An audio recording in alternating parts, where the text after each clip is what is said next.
산다 해야지. 샬롬, 안녕하세요 여러분. 세종총수년부 이동현 전사입니다. 오늘 10월 9일은 10월 내가 산다 함께 말씀 읽고 묵상하는 시간입니다. 오늘 우리에게 허락하신 말씀은 베드로전서 1장입니다. 함께 세 번역으로 베드로전서 1장 말씀을 읽어볼까요? 제 1장 인사. 예수 그리스도의 사도인 베드로가 본도와 갈라디아와 갑바도기아와 아시아와 비두니아에 흩어져서 사는 나그네들인 택하심을 입은 이들에게 이 편지를 씁니다. 하나님 아버지께서 여러분을 미리 아시고 성령으로 거룩하게 해주셔서 여러분은 순종하게 되고 예수 그리스도의 피 뿌림을 받게 되었습니다. 여러분에게 은혜와 평화가 더욱 가득 차기를 빕니다. 산 소망. 우리 주 예수 그리스도의 하나님 아버지께 찬양을 드립시다. 하나님께서는 그 크신 자비로 우리를 새로 태어나게 하셨습니다. 그리하여 그는 죽은 사람들 가운데서 예수 그리스도가 부활하심으로 말미암아 우리로 하여금 산 소망을 갖게 해주셨으며 썩지 않고 더러워지지 않고 낡아 없어지지 않는 유산을 물려받게 하셨습니다. 이 유산은 여러분을 위하여 하늘에 간직되어 있습니다. 하나님께서는 여러분의 믿음을 보시고 그의 능력으로 여러분을 보호해 주시며 마지막 때에 나타나기로 되어 있는 구원을 얻게 해주십니다.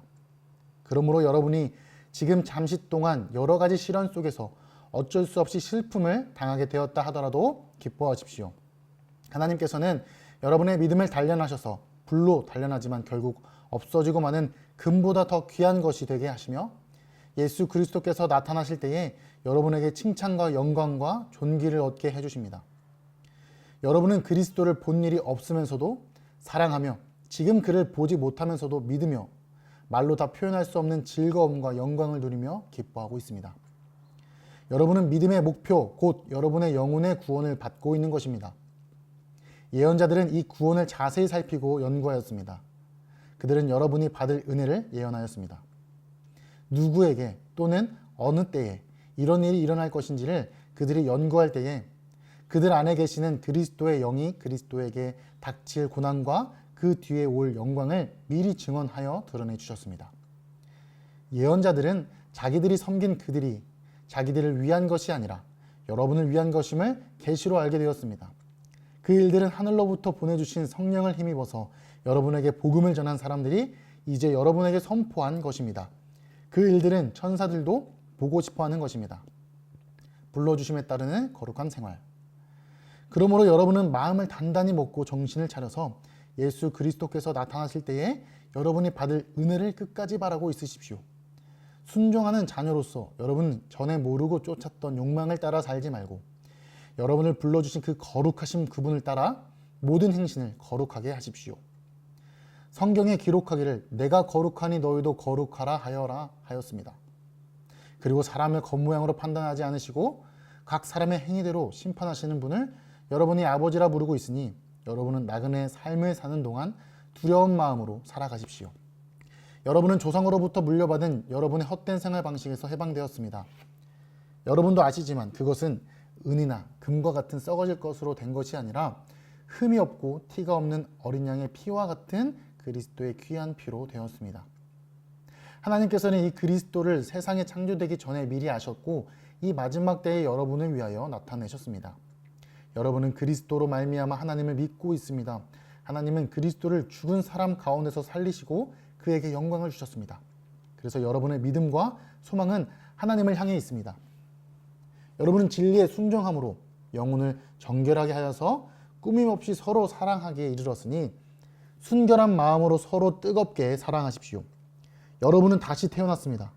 그것을 썩을 씨로 그렇게 된 것이 아니라 썩지 않을 씨, 곧 살아계시고 영원하신 하나님의 말씀으로 그렇게 되었습니다. 모든 육체는 풀과 같고 그 모든 영광은 풀의 꽃과 같다. 풀은 마르고 꽃은 떨어지되 주님의 말씀은 영원히 있다. 이것이 여러분에게 복음으로 전해진 말씀입니다. 아멘. 먼저 간략하게 베드로전서는 누가 누구에게 썼는지 어떤 메시지를 주려고 하는 책인지 함께 살펴보려고 합니다. 베드로전서는요. 외부의 박해로 불안과 공포에 떨고 있는 그리스도인들을 격려하고 위로하기 위한 목적으로 기록되었어요. 당시 소아시아에 있는 그리스도인들은 여러 가지 시험으로 큰 근심에 쌓여 있었다고 합니다. 이방인들에 의해서 저들이 악을 행한다라고 비방을 받기도 하고 애매하게 욕을 먹기도 하며 부끄러움을 당하기도 했어요. 때로 재산을 빼앗기기도 하고 옥에 갇히기도 하며 심지어 목숨을 잃는 경우도 있었다고 합니다. 그 때문에 사람들은 두려움이 생겨 신앙이 약해지는 사람들도 있었고 배교의 유혹에 넘어가는 사람들도 생겨났죠. 믿음을 포기하는 사람들이 생겨났다라는 겁니다.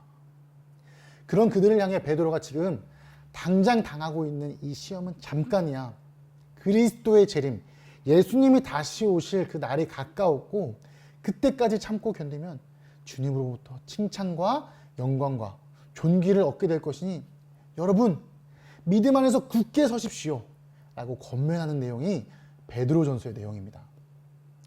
그러니 베드로전서는 위로와 격려의 편지라고 할 수 있겠습니다. 베드로전서는 베드로의 인사로 시작을 합니다. 각기 흩어져 있는 성도들에게 하나님의 택하심을 받은 여러분, 은혜와 평강이 여러분에게 있기를 바랍니다 라는 인사로 베드로전서를 시작하고 있습니다. 이들의 어려운 사정을 알았던 베드로는 그들을 위로하는데요. 우리가 함께 읽은 내용 6절과 7절의 내용을 보면요. 고난을 당하고 있는 이들에게 위로와 용기를 주는 내용을 전합니다. 비록 그리스도인들은 이 땅에서 어려움과 슬픔을 당하더라도 기뻐해야 합니다 라고 말하고 있어요.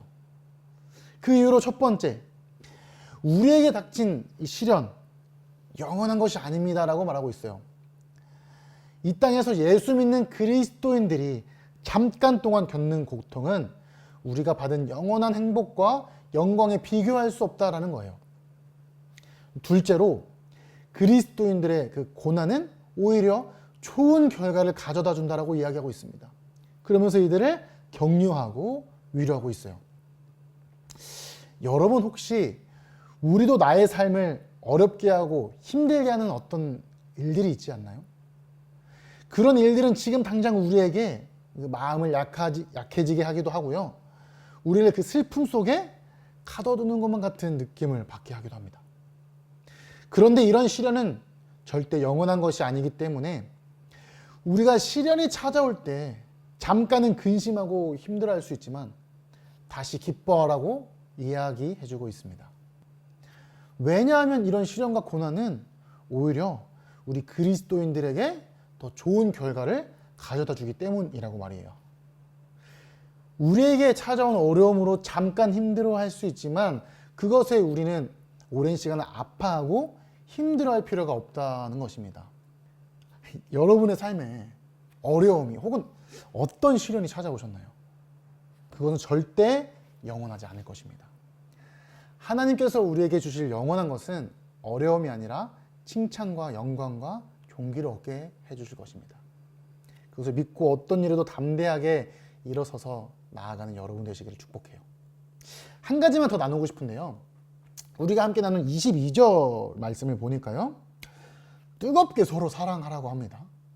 여기서 뜨겁게라는 말은 차갑다, 뜨겁다 이 온도의 정도를 나타내기도 하지만요. 꺼지지 않는 사랑, 변하지 않는 사랑을 또한 뜻하고 있어요. 온도의 정도는 그냥 따뜻한 정도가 아니라 불이 활활 타오를 때 그 뜨거운 열기, 그런 사랑을 말하고 있죠.